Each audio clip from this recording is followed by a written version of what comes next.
And do you see the parenting styles change over time? You've had your students, you yourself were a student once upon a time, let's say 20, 30, 40 years across this, across decades. How has parenting changed, or how do you see your students react to you as opposed to when you were a student, and how you would react to your teachers, for example? Yeah, I mean, that's a really good question.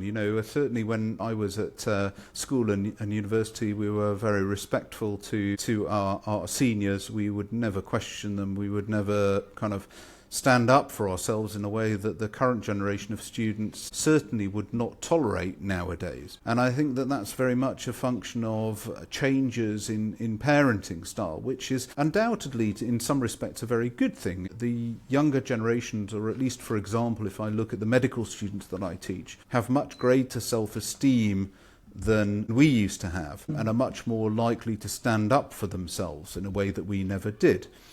But alongside those changes, there is also a risk that we are, in some cases, depending on some parenting styles, perhaps encouraging not just self-esteem, but actually, character traits like narcissism. And certainly, we do see occasionally, and I write about it in the book, that occasionally we come across certain medical students who overtly appear to have a lot of self-esteem, but actually, fail to recognise their own ability, how well they are performing, and take criticism very badly. That is something that's not self-esteem, it's narcissism. And actually there is really good evidence from some studies that have been done in the Netherlands that demonstrate clear associations between parenting style and whether or not you're engendering self-esteem or narcissism in your child. And to quote you in the book, I like this bit, they fuck you up, your mom and dad. They may not mean to, but they do.